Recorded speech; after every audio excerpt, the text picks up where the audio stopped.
ही guys, कैसे हैं आप सब। आज हम डिस्कस करेंगे कि टीसीएस का नया ओपनिंग्स आ चुका है। टीसीएस में आप क्या कर सकते हो, आप अप्लाई कर सकते हो, आप अपना जॉब ले सकते हो टीसीएस में, ठीक है ना। तो यहाँ पे एक टीसीएस के द्वारा एक मेल आया था, इसमें आप देख सकते हो कि टीसीएस इनवाइट कर रहा है एस्पिरेंट्स को to join TCS. Registrations are open.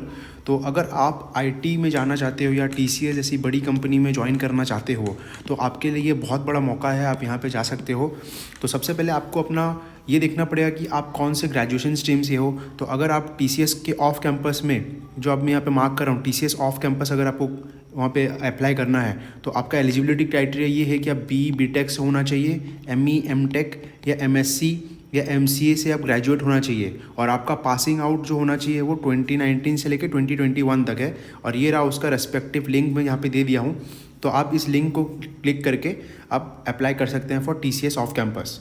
अगर आप BCA BSc किए हैं और BSc में भी कुछ सिलेक्टेड स्ट्रीम्स हैं, मैथ्स हो गए, statistics, physics, chemistry, electronics, biochemistry, computer science and IT and BCom जैसे CSIT ग्रेजुएट्स 2020, 2021 एंड 2022 के लिए ही एलिजिबल है फॉर दिस स्मार्ट हायरिंग, ठीक है। इसका लिंक मैं यहाँ पे दे दिया गया हूँ। अगर आप BPS में जाना चाहते हैं, TCS का एक BPS होता है, ठीक है, बिजनेस प्रोसेस सोर्स आउटसोर्सिंग करके एक तो रहता है। तो अगर आप TCS का BPS में जाना चाहते हैं एज ए फ्रेशर तो आप यहाँ पे ऑफ कैंपस अप्लाई कर सकते हैं थ्रू। अगर आपका BCom है, BA है, BBI है और एक्सेट्रा बहुत सारे यहाँ पे स्ट्रीम्स है। BSc जनरल होने से अगर आप BSc इन जूलॉजी किए हैं, BSc इन जोलॉजी किए हैं या बायोलॉजी किए हैं, जो कि IT और CS में नहीं आता है, तो आप क्या कर सकते हैं, इस स्ट्रीम के थ्रू आप जा सकते हैं। अगर आपका पासिंग ईयर है 2020 और 2021 में से कोई एक, ठीक है। तो मैं आपको अगर इस पहले वाले वेबसाइट पे लेके जा रहा हूँ जहाँ पे आप TCS के ऑफ कैंपस के थ्रू जा सकते हैं। अगर आप BTech ME MTech से हैं तो मैं आपको वहाँ पे लेके चलता हूँ। हाँ, तो जैसे कि आपको दिखाई दे रहा है, मैं उस पेज पे आ चुका हूँ। उस लिंक को फॉलो करने के बाद जो लिंक दिया है आप उसको टाइप करेंगे तो आपको लिंक मिल जाएगा। यहाँ पे आप जैसे देख पा रहे हैं TCS का ऑफ कैंपस है यहाँ पे फॉर ईयर 2019, 2020 एंड 2021। बहुत ही बड़ा अपॉर्चुनिटी आप यहाँ पे अप्लाई कर सकते हैं। तो रजिस्ट्रेशन जो स्टेटस है वो अभी के लिए ओपन है। टेस्ट आप अब दे सकते हैं, ऑनगोइंग टेस्ट अभी चल रहा है और इंटरव्यू पोस्ट टेस्ट रिजल्ट के बाद ही आपको दिया जाएगा। अगर आपका टेस्ट क्लियर हो जाता है तो आपका शेड्यूल हो जाएगा इंटरव्यू। यहाँ पे आपका वहाँ पे ऑफ कैंपस के लिए जो क्राइटेरिया है वो आप देख सकते हैं कि एलिजिबल स्ट्रीम्स क्या है। यहाँ पे देख सकते हैं BTech ME MTech करके ही दिया हुआ है, देख सकते हैं यहाँ पे मैं यहाँ पे मार्क कर दिया हूँ।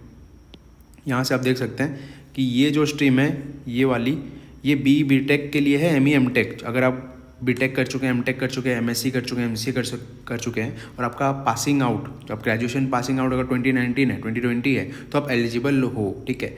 उसके बाद सिलेक्शन प्रोसेस देखिए कि आपको पहला जो स्टेप 1 है उसमें क्या करना है, log in to TCS next step portal here, इसको क्लिक करके आपको वहाँ पे जाना है, आपको रजिस्टर करना है and TCS off campus process में आपको वहाँ पे रजिस्टर करना है खुद को।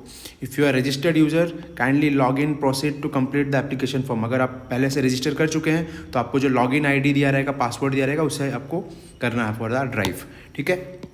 नेक्स्ट है आपका if you are a new user, अगर आप नए यूज़र हैं तो क्लिक करें रजिस्टर नाउ पे एंड चूज़ करें एज ए IT अगर आप IT में जाना चाहते हैं, ठीक है, क्योंकि आपका एलिजिबिलिटी क्राइटेरिया IT है, BTech से है। And procedure details, submit your application form and apply for the drive and confirm your status and track your application. The status should reflect as applied for drive. अगर आप apply कर चुके हैं तो आपका स्टेटस अप्लाइड फॉर ड्राइव दिखेगा, ठीक है। और उसके बाद टेस्ट पैटर्न दे सकते हैं। तो ये तो क्वेश्चन आपको पूछेगा ही, न्यूमेरिकल एबिलिटी जो है वो आपको पूछेगा ही, ठीक है, जो एप्टीट्यूड होगा, वर्बल एबिलिटी जो आपका इंग्लिश हो गया, और रीजनिंग जो आपका रीजनिंग का क्वेश्चन हो गया। बहुत इजी रहता है, थोड़ा प्रैक्टिस कर लोगे हो जाएगा। प्रोग्रामिंग का कुछ लॉजिक पूछेगा, 15 मिनट के अंदर में कुछ MCQs रहते हैं एंड कुछ कोडिंग सेक्शन रहता है। 2 कोडिंग क्वेश्चन रहेगा 45 मिनट्स का। तो आप एक भी क्वेश्चन कर लोगे तो आपका टॉप स्कोर आ जाएगा आपका TCS का NQT में, ठीक है। फिर टेस्ट प्रिपरेशन आप देख सकते हो यहाँ पे जो भी है। फिर परसेंटेज यहाँ पे देखा, मिनिमम परसेंटेज जो है वो 60% होना चाहिए और 6 CGPA होना चाहिए इन क्लास 12, 10th डिप्लोमा अगर है, अगर ग्रेजुएशन में तो आपको मिनिमम 60% आपको रखना ही है। And the highest qualification should have that education in the stipulated course duration, no extended education. ये आप देख लेना जो आपका एजुकेशन है, हाईएस्ट क्वालिफिकेशन। एंड बैकलॉग्स जो है, बैकलॉग्स होने नहीं चाहिए, they should not have any pending backlogs. ये बहुत इंपॉर्टेंट है। अगर आप TCS में जाना चाहते हो तो आपका बैकलॉग्स नहीं होना चाहिए। अगर आपका बैकलॉग्स होगा तो वो लोग आप लोग को अलाउ ही भी नहीं करेंगे इंटरव्यू प्रोसेस में। Next, gap break in education. It is mandatory to declare gap in education. अगर आपका कोई गैप है तो आपको उसको डिक्लेयर करना है। And the gap should not exceed 24 months until highest qualification, ठीक है। सो और आप जो कोर्स किए रहेंगे वो जो कोर्स होगा only full time courses will be consider, मतलब फुल टाइम, ऐसे आप पार्शियली कोई नहीं कर सकते, पार्ट टाइम नहीं कर सकते, ठीक है ना, फुल टाइम होना चाहिए।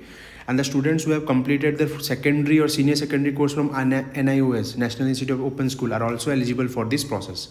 एंड अगर आपका एक्सपीरियंस है, students with work experience of 2 years are eligible up to, अगर आपका एक्सपीरियंस 2 साल तक है, नहीं भी है और 2 साल तक है, आप सपोज 0 years ऑफ एक्सपीरियंस हो, तो आप 0 से लेकर 2 years तक का एक्सपीरियंस भी आप अगर आपके पास है तो आप इस प्रोसेस पे आप अप्लाई कर सकते हो। ये आपका कुछ स्टूडेंट्स का एज क्राइटेरिया दे दिया गया है। And course discipline should be, this is very must important, that is आप BTech, ME, MTech, MCA से होना चाहिए, ठीक है। तो ये रहा आपका कुछ क्वेश्चन है। आप यहाँ पे जो भी चीज़ें आप यहाँ पे पढ़ सकते हैं कि ईयर ऑफ पासिंग क्या है, ऑफ कैंपस टेस्ट कब शेड्यूल होगा। तो यहाँ पे बोला है TCS off campus schedules will commence from 8 November 2021 in continuous batches depending upon the date of registration. ये जो पुराना है, ये सब चीज़ ये पुराना हो चुका है, तो आप जाके यहाँ पे देख सकते हैं, थोड़ा पढ़ सकते हैं, हम यहाँ पे थोड़ा पढ़ के अपना क्वेरी जो है वो सॉल्व कर सकते हैं। तो ये रहा TCS का, टाटा का ये वेबसाइट है, हम यहाँ पे जाके डायरेक्ट अप्लाई कर सकते हैं। यहाँ पे आपको कुछ पैसे देने की कोई ज़रूरत नहीं है, डायरेक्ट अप्लाई कर सकते हैं लिंक से और आप अपना ड्रीम जॉब जो है आप ले सकते हैं। तो इसी के तहत मैं ये वीडियो डिसकंटिन्यू करना चाहूँगा। Thank you.